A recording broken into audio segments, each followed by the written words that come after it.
Start అవగానే మొత్తానికైతే కళ్యాణ్ అప్పు వెళ్ళిపోయిన తర్వాత రాజ్ కావ్య రూమ్లో అయితే ఫోన్ ద్వారా ఇక ఒకవైపు అప్పు వాయిస్ మరొక వైపు కళ్యాణ్ వాయిస్ ఇద్దరు కూడా ఇక ఎవరైతే ఎవరికైనా డౌట్ వచ్చి డోర్ దగ్గరికి వస్తే మనం వాయిస్ని ఇక వినిపిద్దామని చెప్పి ఇద్దరు కూడా అనుకుంటూ ఉంటారు.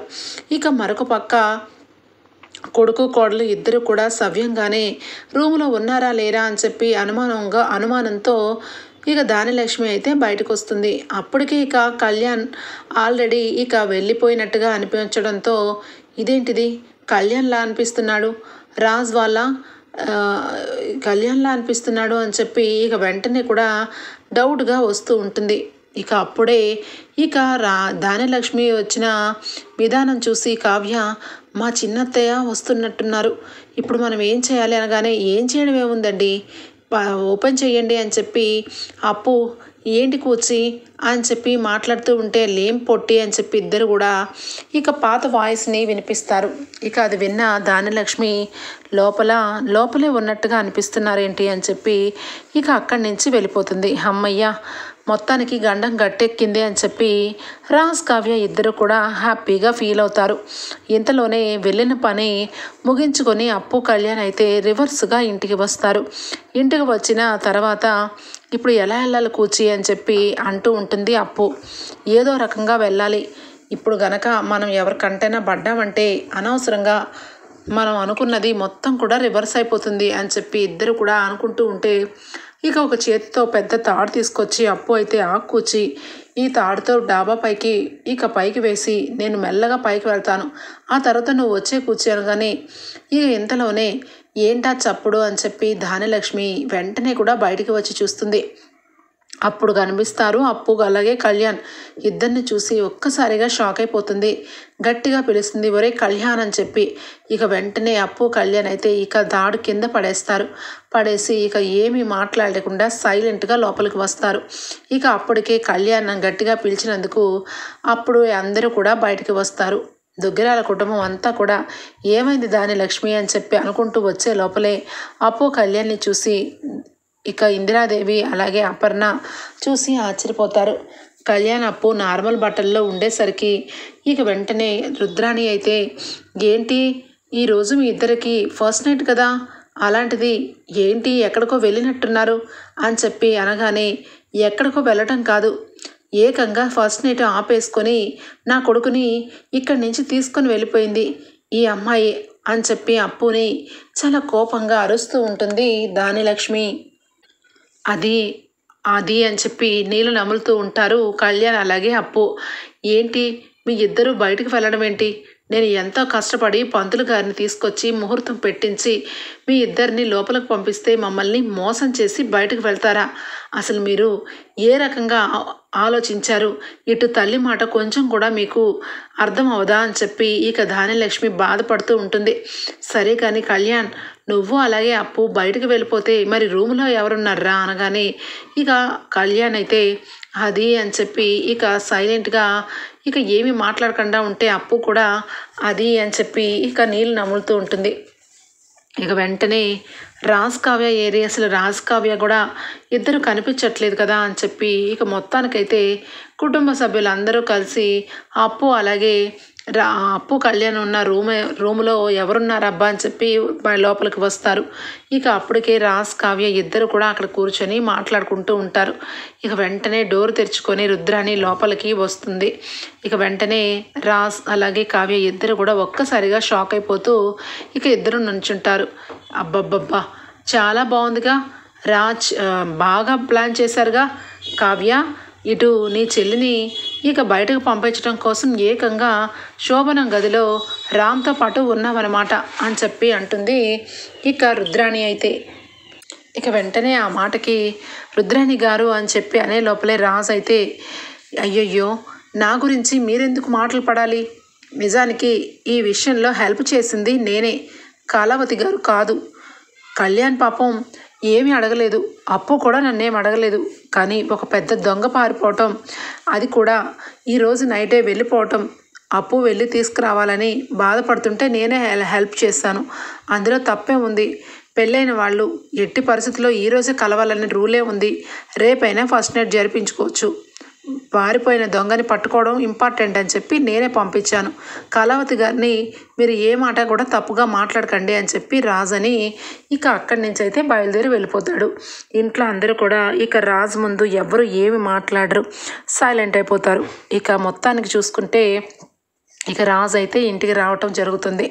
ఇంతలో ఇక వెంటనే కూడా ఇక్కడైతే యామిని చూడండి ఎక్కడికి వెళ్ళి వచ్చావని చెప్పి నేను అడగగానే టక్కన అబద్ధాలే చెప్తారు, రాజు అబద్ధమే చెప్తాడు అని చెప్పి వెంటనే కూడా వచ్చి బావా ఎక్కడికి వెళ్ళావు బావా, ఫోన్ చేస్తే ఫోన్ కూడా లిఫ్ట్ చేయలేదు, ఇంత అర్ధరాత్రి వరకు ఎక్కడున్నావు బావా అనగానే ఇక మొత్తానికైతే రాజు అయితే సైలెంట్గా ఉంటాడు.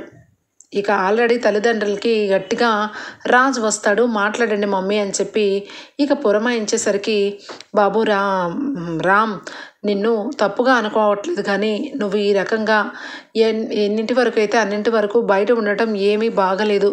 అది కూడా పెళ్ళి పెట్టుకొని ఇలా నువ్వు మా బేబీని పక్కన పెట్టేసి నువ్వు అలా వెళ్ళి ఇంత లేటుగా రావడానికి కారణం ఏంటి బాబు అని చెప్పి ఇక ఇద్దరు గట్టిగా నిలదీస్తారు.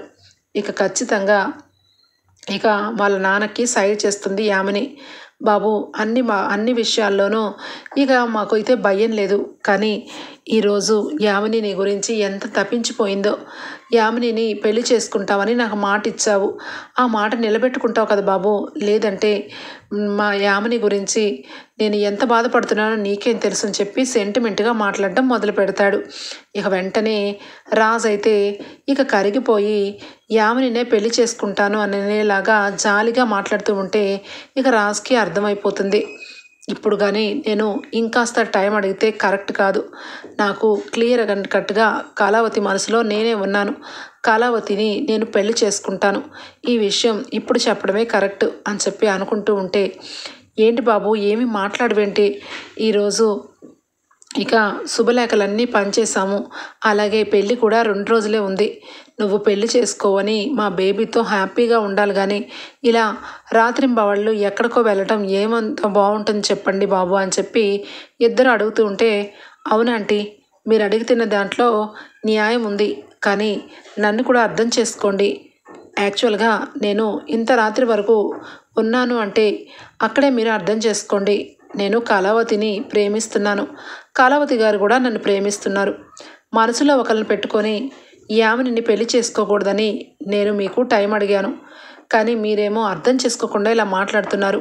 చూడు యామిని, నువ్వంటే నాకు ఇష్టమే, కానీ నువ్వు అనుకున్నంత ఇష్టం కాదు, నా మనసు నిండా కూడా కళావతి గారు ఉన్నారు, కళావతి గారిని పెళ్లి చేసుకోవాలనుకుంటున్నాను, దయచేసి ఈ విషయంలో నన్ను ఫోర్స్ చేయొద్దు అని చెప్పి రాజ్ మనసులో ఉన్నమాట యామిని దగ్గర బయట పెట్టేస్తాడు.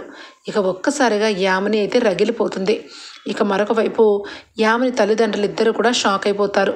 ఇక ఈ విషయం గురించి నాకు ఒక క్లారిటీ వచ్చినాక మీకు చెప్పాలనుకున్నాను, కానీ మీరు ఎప్పుడైతే పెళ్లి గురించి యామినిని నేను పక్కన పెడుతున్నానని మీరు బాధపడుతున్నారో అప్పుడే చెప్పాలని ఇక నేను నిశ్చయించుకున్నాను.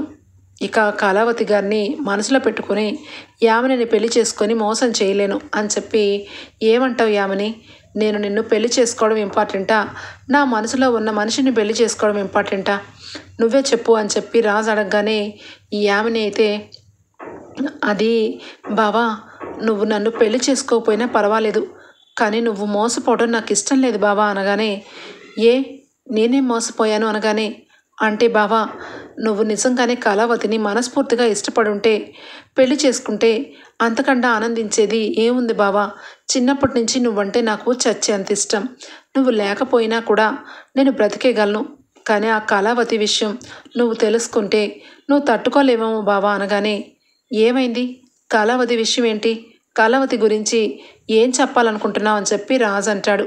ఆ మాటకి కళావతి గురించి నీకు ఎప్పటికీ తెలియని నిజం ఒకటి ఇప్పుడు నా నోటితో చెప్పినా నువ్వు నమ్మవు బావా, రేపు పొద్దున్న నీకు ఖచ్చితంగా కళావతి విషయం ఒక క్లారిటీ వస్తుంది, అప్పటి వరకు నేను నిన్ను ఏం చెప్పినా నువ్వు నమ్మలేవు, అందుకే ఇప్పుడు నేను చెప్పలేను, కానీ ఒకటి మాత్రం నిజం బావా, ఖచ్చితంగా కళావతి నిన్ను ఎంత ప్రేమిస్తుందో, కళావతిని నువ్వు ఎంత ప్రేమిస్తున్నావో నాకు తెలియదు, కానీ నేను మాత్రం చిన్నప్పటి నుంచి నీ మీదే ఆశలు పెట్టుకున్నాను అని చెప్పి అక్కడి నుంచి ఏడ్చుకుంటూ లోపలికి వెళ్ళిపోతుంది. ఇక రాజు అయితే మనసు నిండా కూడా ఒక రకంగా భారం తీరిపోయింది. యామినికి చెప్పాల్సిన విషయాలన్నీ చెప్పాను. ఇక యామిని నన్ను ఫోర్స్ చేయదు. ఇక వీలైనంత త్వరలో నేను కూడా ఇక్కడి నుంచి వేరే రూమ్ తీసుకొని వెకేట్ చెయ్యాలి. కళావతి గారి విషయం ఏదో తెలిసిందంటుందేంటి, కళావతి గారి గురించి ఏం చెప్పాలనుకుంటుంది అని చెప్పి ఇక రాజు అయితే అనుకుని లోపలికి వెళ్ళిపోతాడు. ఇక వెంటనే యామిని అయితే ఇక లోపల ఉన్న సామాన్లన్నీ పగలకొడుతుంది. బేబీ బేబీ ఆగు బేబీ అని చెప్పి ఇక యామిని తల్లిదండ్రులు ఇద్దరు ఆపుతూ ఉంటే, ఆపొద్దు, నన్ను ఆపొద్దు అని చెప్పి అరుస్తూ కేకలేస్తూ ఒక్కసారిగా ఇక అప్పుడే కోపం అప్పుడే నవ్వుతూ ఉంటే యామిని తల్లిదండ్రులకి అర్థం కాదు. బేబీ ఏంటి బేబీ, ఏమైపోతావానని భయం వేస్తుంది అనగానే, నేను ఏమీ అయిపోను. రేపు అర్జెంటుగా నాకు ఒక క్లారిటీ వచ్చింది. ఆ కళావతి ఉండగా నన్ను బావ పెళ్లి చేసుకోలేడు, ప్రేమించలేడు. అది నాకు బాగా తెలుసు. అందుకే దాన్ని లేపేద్దామని అప్పుడే నేను ఇక అనుకున్నాను. కానీ అది అదృష్టం శాస్తూ బ్రతికిపోయింది. పోనీలే కదా, బావకి గతం మర్చిపోయాడు అని చెప్పి అనుకున్నా. కానీ గతం గుర్తు చేయకుండానే బావని మళ్ళా ప్రేమలో పడేసేలాగా చేసింది. దాన్ని గురించి ఇక నేను బావకి ఏ రకంగా చెప్పాలో ఆ రకంగా చెప్తాను. తనకు తానే ఆ కళావతిని చీకొట్టి పెళ్లి చేసుకుందాం యామిని అని చెప్పి బావ నోట్లో నుంచి రేపు పొద్దున కల రప్పించాలి అని చెప్పి అంటుంది. ఏం చేయబోతున్నావు యామిని అని చెప్పి అనగానే, ఒక్కసారి వెయిట్ అండ్ సీ అని చెప్పి ఇక వెంటనే కూడా ఫోన్ చేస్తుంది. ఇక ఫోన్ చేసి, రేపు పొద్దున్న కరెక్ట్గా 10 గంటలకల్లా మీరు వెళ్ళి ఇక నేను చెప్పినట్టుగా చెయ్యండి. మీకు ఎంత డబ్బు కావాలంటే అంత డబ్బు ఇస్తానని మీడియా వాళ్ళకి ఫోన్ చేస్తుంది. ఇక వెంటనే, సరే మేడం, మీరు చెప్పినట్టుగానే అన్ని క్వశ్చన్స్ వేస్తాము. ఈ విషయం బయటికి రావాలి అంతే కదా అనగానే, ఎస్, బయటికి రావాలి. అది కూడా అన్ని ఛానల్స్లో అవసరం లేదు. కేవలం మీరు చేసిన ఇంటర్వ్యూ మా వరకు వస్తే చాలు అని చెప్పి అనగానే, ఓకే మేడం అని చెప్పి వాళ్ళు ఫోన్ పెట్టేస్తారు. ఇక ఇక్కడికి వచ్చేస్తే కళావతి ఇక వెంటనే పొద్దున్నే లేచి బాధగా కూర్చొని బాధపడుతూ ఉంటుంది కృష్ణ భగవంతుడి దగ్గర. కృష్ణయ్య, ఏంటయ్యా నీ లీల? ఆయన మనసు నిండా నా మీద ప్రేమ ఉంది. ఆ ప్రేమని ఆయన మనసు నుంచి బయట పెట్టాలని ఆయన అనుకుంటున్నారు. నాకు కూడా వినాలనే ఉంది. కానీ ఏం చేయగలను? ఆయనకి గతం గుర్తు చేసే ప్రయత్నంలో ఆయనకి ఏమైనా హాని కలిగితే నేను తట్టుకోలేను కన్నయ్య అని చెప్పి బాధపడుతూ ఉంటుంది. ఇంతలోనే ఇక అప్పు సుభాష్ అయితే వస్తారు. అమ్మ కావ్య, ఎందుకమ్మా బాధపడుతున్నావు? నువ్వు ఈరోజు ఈ విషయం విన్నాక సంతోషంతో పొంగిపోతావు అని చెప్పి అంటాడు. ఏంటి మావయ్య మీరు చెప్పేది అనగానే, ఇక వెంటనే కుటుంబ సభ్యులందరూ కూడా హాల్లో ఉండగా ఇక అప్పు అయితే, అక్క, ఈ విషయం విన్నాక నేనైతే ఎగిరి గంతేసాను అనుకో. నువ్వు కూడా ఈ విషయం వింటే చాలా హ్యాపీగా ఫీల్ అవుతావు అనగానే, ఏంటి మావయ్య ఏంటది అనగానే, ఇక వెంటనే కూడా బాబు విక్రమ్ అని చెప్పి పిలుస్తాడు. ఇక కారులో నుంచి ఇక డాక్టర్ అయితే దిగి లోపల నుంచి లోపలికి వస్తాడు. ఇతను ఇక యుఎస్ఏలో చాలా పెద్ద డాక్టర్. ఈ విషయాలు రాజుకు సంబంధించిన అన్ని విషయాలు ఇతనికి పంపించాను. ఇతను నాకు అలాగే రాజ్కి చాలా తెలిసిన వ్యక్తి. రాజ్ క్లాస్మేట్. ఇప్పుడు ఇక యూకేలో చాలా పెద్ద డాక్టర్. రాజ్ గురించి అన్ని వివరాలు తెలుసుకొని ఇక అతనికి గతం గుర్తు చేసినంత మాత్రాన రాజ్కి ఎలాంటి ప్రాణహాని లేదని చెప్పారు అనగానే, ఏంటి నిజమా మావయ్య అని చెప్పి ఇక కావ్య అంటూ ఉంటే, అవునండి, నిజానికి ఎక్కడా లేని విషయం ఏంటంటే రాజ్కి గతాన్ని గుర్తు చేసినంత మాత్రాన రాజ్ స్ట్రెస్ ఫీల్ అయ్యి చనిపోయే ఛాన్సే లేదు. అది ఉట్టి అబద్ధం. ఇది ఎక్కడ కూడా లేదు. యాక్చువల్గా గతం మర్చిపోయిన వాళ్ళకి వాళ్ళ గతాన్ని గుర్తు చేయడానికి రకరకాల ప్రయత్నాలు చేయొచ్చు. ఆ ప్రయత్నంలో వాళ్ళు కళ్ళు తిరిగి పడిపోవచ్చు. అంత మాత్రానే మనం గతం గుర్తు చేయకుండా ఆగిపోకూడదు. అలాంటి సమయంలోనే ఇంకాస్త ఒక ఇంజెక్షన్ ఉంటుంది. ఆ ఇంజెక్షన్ ఇస్తే వాళ్ళకి ఎలాంటి స్ట్రెస్ ఉండదు. ఒక్కసారిగా గతాన్ని మొత్తాన్ని గుర్తు చేసుకొని సడన్గా గతాన్ని గుర్తు చేసుకొని వాళ్ళకి అప్పటికప్పుడే గతం గుర్తుకు వస్తుంది అనగానే, మరి ఒకవేళ గుర్తు రాకపోతే డాక్టర్ అని చెప్పి కావ్య అనగానే, గుర్తు రాకపోతే నార్మల్గా ఉంటారు తప్పించి వాళ్ళకి ప్రాణహాని ఏమీ ఉండదు కళావతి గారు. అయినా రాజ్కి కొన్ని విషయాల్లో గతం గుర్తుకు వచ్చేలాగా మీరు చేశారంట కదా, అప్పుడు కళ్ళు తిరిగి పడిపోయాడంట కదా, అంటే ఆల్మోస్ట్ అతనికి ఎంతో కొంత క్లారిటీ అయితే వచ్చి ఉండొచ్చు. ఖచ్చితంగా గతాన్ని గుర్తు చేయొచ్చు. అని చెప్పేసరికి కావ్య అయితే చాలా సంతోషపడుతూ ఇక ఒక్కసారిగా హ్యాపీగా నిజంగానా అని చెప్పి కుటుంబం అందరూ కూడా చాలా సంబరపడిపోతూ ఉంటారు. ఇంతలోనే ఇక మీడియా వాళ్ళు బయటికి రండి, మీతో మాట్లాడాలి, కొన్ని ఫ్యామిలీ విషయాలు మాకు తెలిసాయి, మాకు విషయాలు కొన్ని మీరు చెప్పాలి అని చెప్పి అంటూ ఉంటే ఇక సుభాష్ వచ్చి ఎవరి గురించి ఏంటి అంటే కళావతి గారి గురించి, అలాగే కావ్య వాళ్ళ గురించి, రాజ్ గురించి కొన్ని విషయాలు అయితే మాకు క్లారిటీ చెయ్యాలి అని చెప్పి అడగడంతో ఇక వెంటనే సుభాష్ అయితే అమ్మ కావ్య ఇంటర్వ్యూలు అంటున్నారు, ఈ విషయంలో నాకెందుకో ఏదో జరుగుతుందేమని భయం వేస్తుంది అనగానే అయ్యో మామయ్య ఈ విషయంలో భయపడాల్సిన అవసరం లేదు, ఇంటర్వ్యూనే కదా ఇచ్చేస్తే పోతుంది, మీకు ఏం సమాధానాలు కావాలి అని చెప్పి కావ్య బయటకు వస్తుంది.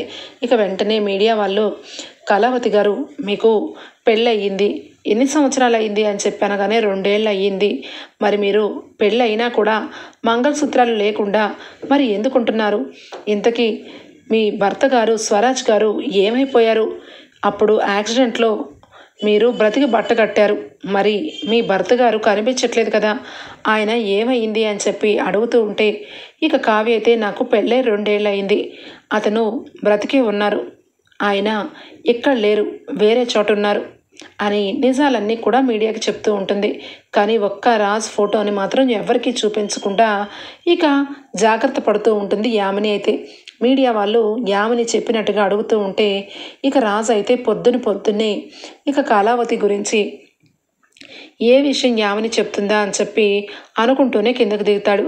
అప్పుడే ఇక టీవీలో కావ్య ఇంటర్వ్యూ చూసి రా బావారా, నేను చెప్పాలనుకున్నది ఇప్పుడు నీకు కళ్ళ ముందే కనిపిస్తుంది అనగానే ఒక్కసారిగా రాజ్ చూస్తాడు. టీవీలో కావ్య అవును నాకు పెళ్ళయింది, నా భర్త పేరు దుగ్గిరాల స్వరాజ్ అని చెప్పి ఇంటర్వ్యూలో చెప్తూ ఉంటే ఒక్కసారిగా షాక్ అయిపోతాడు. ఇక వెంటనే ఇక చూస్తూ ఒక్కసారిగా రాజ్ అయితే కళావతికి పెళ్ళయింది అనగానే అవును బావా, నువ్వు మోసపోయావు, ఆ కళావతి నిన్ను చీట్ చేసింది, యాక్చువల్గా తనే కాదు ఆ దుగ్గిరాల కుటుంబం అంతా కూడా నిన్ను చీట్ చేసింది బావా, తనకి పెళ్ళయి భర్త దూరం పోయేసరికి నిన్ను మెల్లగా వలవేసి తనకిచ్చి నిన్ను పెళ్లి చేయాలని చూస్తున్నారు ఆ కుటుంబం, నిజానికి తన మనసులో ఉన్నది నువ్వు కాదు బావా, తన భర్తతో తను కాపురం చేస్తూ ఒకవైపు తన భర్త దూరం అయ్యేసరికి నిన్ను తన భర్తలాగా ఫీల్ అయ్యి ఇక నీతో పాటు కలిసి తిరుగుతూ కలిసి మెలిసి ఉంటూ నీ మనసుని పాడు చేసింది ఆ కావ్య అని చెప్పి రాజుని తను దక్కించుకోవాలని ఇక కావ్య మీదైతే కుట్ర చేస్తుంది యామిని.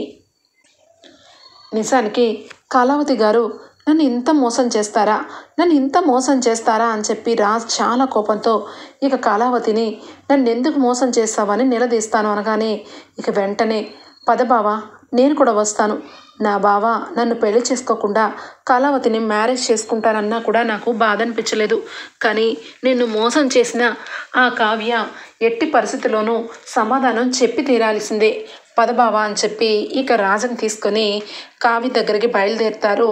ఇక యామిని రాజు అయితే ఇక రుద్రాని అయితే ఫోన్ చేసి యామిని ఇదే కరెక్ట్ టైం, ఆ కావ్య ఇప్పుడు రాజు వచ్చి నిలదీస్తే నోరు వెంట ఒక్క మాట కూడా చెప్పదు, కాబట్టి నువ్వు ఇంకెప్పటికీ కూడా ఈ కావ్య రాజ్ విడిపోవాలంటే ఇదే కరెక్ట్ టైం అనగానే వస్తున్నాను రుద్రాణి గారు, రాజ్తో సహా వస్తున్నాను, ఇంకెప్పుడు కూడా దుగ్గిరాల కుటుంబం తల ఎత్తుకోలేకుండా చేస్తాను, ఇక కావ్య కళ్ళ ముందే యామిని పెళ్లి చేసుకుంటానని రాజ్ నోటితో చెప్పి మరీ ఇక్కడికి వస్తాను, ఇక మేమిద్దరం పెళ్లి చేసుకొని ఫారెన్ వెళ్ళిపోతాము, ఇక రాజ్ తనని దూరంగా వెళ్ళిపోయినందుకు దుగ్గిరాల కుటుంబం బాధతో కుమిలిపోతుంది, ఆస్తి మొత్తం మీదే అని చెప్పి ఇద్దరు మురిసిపోతారు.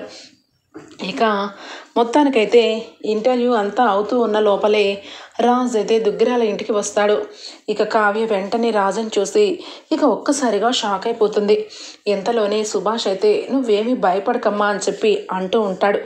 ఇక వెంటనే కూడా కళావతి గారు మీరు మోసం చేశారు కదా నన్ను అని చెప్పి అనగానే ఏం మోసం చేశాను అనగానే యామిని వచ్చి ఏం మోసం చేసావా, ఆల్రెడీ నీకు పెళ్ళయింది, భర్త ఉన్నాడు, కానీ ఇప్పుడు లేడు, కానీ ఇంతలోనే నా బావతో ఇక తిరగడం మొదలుపెట్టి నా బావని మోసం చేశావు, అది మొత్తం మాకు తెలిసిపోయింది, ఇంటర్వ్యూ మేము చూసాము అని చెప్పి అనగానే అది కాదండి అని చెప్పి కావ్య అంటుంటే, ఇంకేం చెప్పొద్దు, నువ్వు నన్ను మోసం చేసావు కదా, నువ్వు పెళ్లి చేసుకున్నావు కదా, మరి నువ్వు పెళ్లి చేసుకున్నాక అతనితో ఉండాలి కానీ నన్ను నా మనసులో ఎందుకు ప్రేమను చిగురించావు అని చెప్పి రాజ్ చాలా ఎమోషనల్గా అడుగుతూ ఉంటాడు.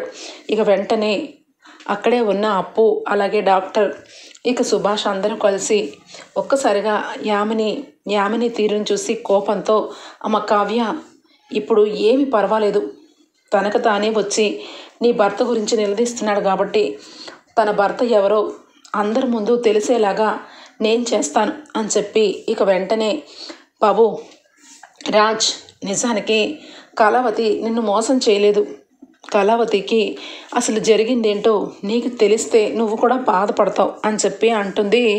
ఇక అపర్ణ అయితే, చాలా ఆపండి, మీరందరూ కలిసి నన్ను ఏమార్చారు, కళావతికి పెళ్ళైన సంగతి మీరెవరూ చెప్పలేదు అనగానే, పెళ్ళి అయ్యింది, భర్త ఉన్నాడు, ఆ భర్తని నువ్వు చూడకుండా ఎలా ఉంటావు, ఆ భర్తని నువ్వు చూడాలి అంటే ఖచ్చితంగా నువ్వు లోపలికి రావాలి అని చెప్పి అనగానే యామినికి ఏమీ అర్థం కాదు, ఏమీ అవసరం లేదు, కళావతి భర్తని చూడాల్సిన అవసరం మాకు లేదు అనగానే, ఆవు యామిని, ఏదో వాళ్ళు నాతో మాట్లాడాలంటున్నారు, ఖచ్చితంగా నేను తన భర్తని చూసే వస్తాను అని చెప్పి లోపలికి వస్తాడు.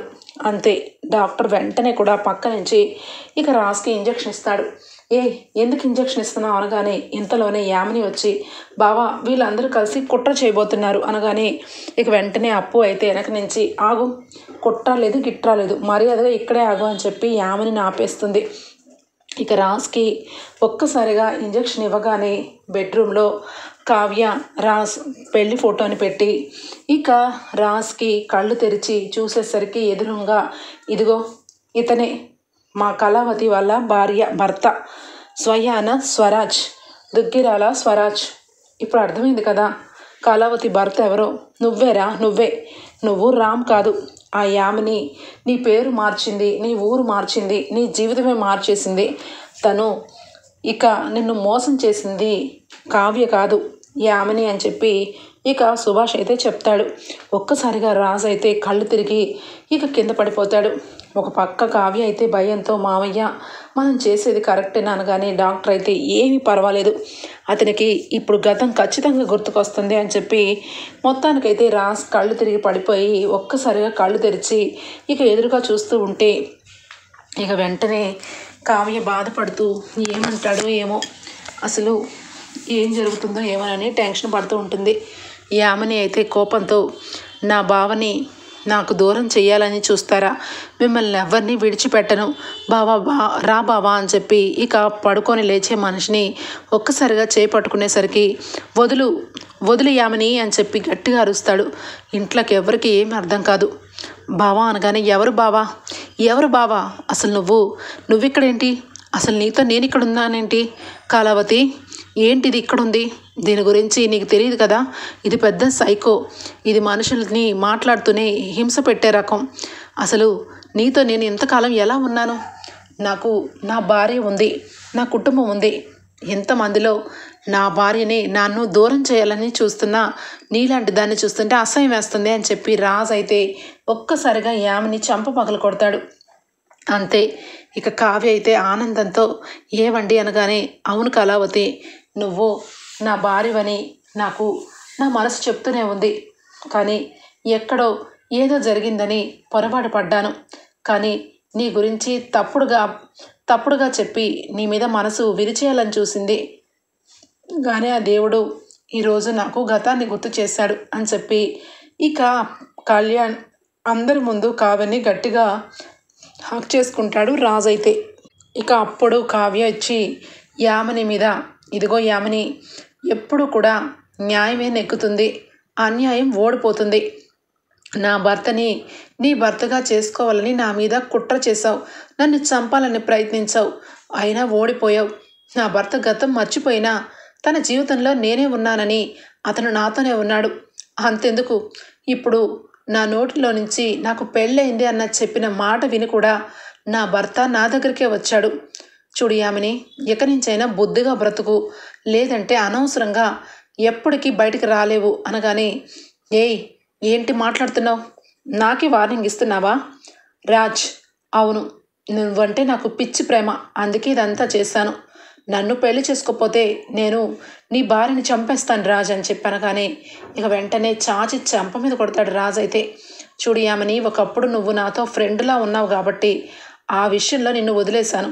కానీ ఎప్పుడైతే నా భార్యని చంపాలని నీ నోట్లోంచి వచ్చిందో ఇక నిన్ను వదిలిపెట్టే ప్రసక్తే లేదు అనగానే, బావా మీరందరూ ఎందుకు భయపడుతున్నారు ఈ యామినికి? ఈ యామిని ఇక ఏమి చేయలేదు. పద, మర్యాదగా జీబెక్కు. నీ గురించే ఎన్నాళ్ళు వెయిట్ చేస్తున్నా. నీకు నువ్వే చంపుతాను నరుకుతాను అంటే కూర్చొని చూడటానికి నేనేమీ నార్మల్ మనిషిని కాదు, పోలీస్ ఆఫీసర్ని. పద అని చెప్పి ఇక అప్పు సంకెళ్ళేస్తుంది యామినికి. ఇక కావ్యరాజ్కి దిష్టి తీసి లోపలికి తీసుకొని వెళ్తారు రుద్రాణి, అలాగే అపర్ణ, అలాగే దానిలక్ష్మి. రుద్రాణికి నోటి వెంట మాట రాదు. ఇప్పుడు గనక యామిని ఎదురుగా ఉంటే మాత్రం నా గురించి మొత్తం నెగిటివ్గా చెప్తుంది. ఇప్పుడు నేను లోపలికి జారుకోవడం మంచిదని లోపలికి వెళ్ళిపోతుంది.